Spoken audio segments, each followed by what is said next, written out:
Traffic ACP Ramachandrarao points. No helmet no entry విధానాన్ని అవలంబిస్తున్నాం. Helmet లేకపోతే ప్రకాశం బ్యారేజీపై ప్రయాణానికి అనుమతి లేదు. చలనాలు విధించడమే ప్రధాన ఉద్దేశం కాదు. యువత ఎక్కువగా ప్రమాదాల బారిన పడుతున్నారు. ఎక్కువగా ద్విచక్ర వాహన ద్వారాలే ప్రమాదాలకు గురవుతున్నారు. యువత అంటే దేశ సంపద. అలాంటి యువతను కోల్పోవడం ఇష్టం లేదని అన్నారు.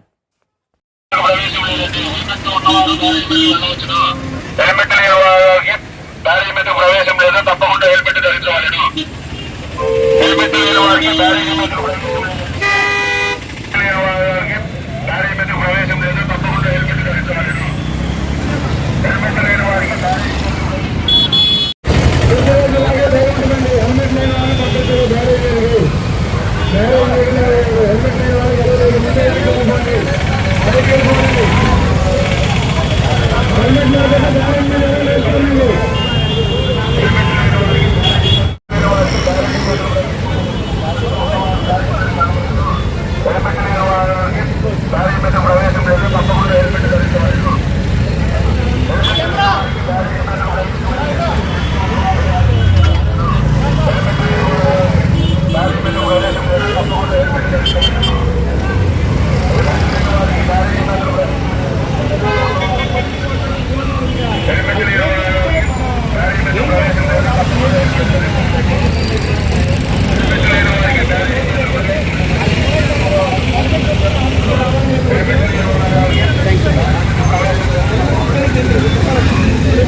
హైకోర్టు ఉత్తర్వుల ప్రకారం గత 40 రోజుల నుంచి మేము స్పెషల్ డ్రైవ్ పెడుతున్నా. Law and order traffic Vijayawada సిటీలో ప్రజల్లో ఎటువంటి మార్పు రావట్లేదు. దానికి అనుగుణంగా ప్రకాశం బ్యారేజ్ మీద ఓన్లీ హెల్మెట్ ఉన్న వాళ్ళనే పంపించి జనాల్లో మార్పు తీసుకురావాలనే ఉద్దేశంతో కార్యక్రమం పెట్టడం జరిగింది.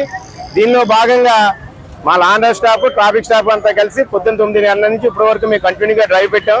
జనాల అందరికీ మేము కోరేది ఏంటంటే, పబ్లిక్ అంతా కోరేది, మీరు అందరూ హెల్మెట్ ధరించండి, సేఫ్గా ఉండి సేఫ్గా ప్రయాణం చేయండి. మన టార్గెట్ 2025లో డెత్స్ తగ్గించాలి. మనకి అవుతున్న యాక్సిడెంట్లు ఎక్కువ 2 వీలర్స్ మీద చనిపోవడం వల్ల అవుతున్నాయి. కాబట్టి అందరూ మనకి అవట్లేదే అనుకోకూడదు. ప్రతి వాళ్ళు 2 వీలర్ ఉంటే కంపల్సరీగా హెల్మెట్ పెట్టుకుని ప్రయాణం చేయాలని కోరుతున్నాం. సేఫ్ జర్నీ చేయాలి. చిన్నగా ఏమైనా అయితే మీ ఫ్యామిలీ రోడ్ మీద పడిపోద్ది, అది మాత్రం గుర్తించుకోండి. మీరు డ్రంక్ అండ్ డ్రైవ్ చేయకూడదు. ట్రాఫిక్ రూల్స్ అన్ని పాటించాలని కోరుతున్నాం. అంటే ఈ రోజు జస్ట్ ఒక 9:30 to 11 అనుకున్నాము. దీని స్పందన చూసి దాన్ని బట్టి మేము చేస్తామండి. అంచనాగా ఒక ఇంచుమించుగా ఒక 4 మొత్తం ఇక్కడ మనకి ఫ్లో ఆఫ్ వెహికల్స్ నిమిషానికి 70 దాకా ఉంటాయి. దానిలో భాగంగా 2 వీలర్స్ 30 ఉంటాయి. దాన్ని బట్టి లెక్కేసుకుంటే మనకు తెలిసిపోతుందండి. అందరికి కోరుకునేది ఏంటంటే హెల్మెట్ ధరించాలి, సేఫ్ జర్నీ చేయాలండి. Thank you. Please subscribe our channel AP Power News.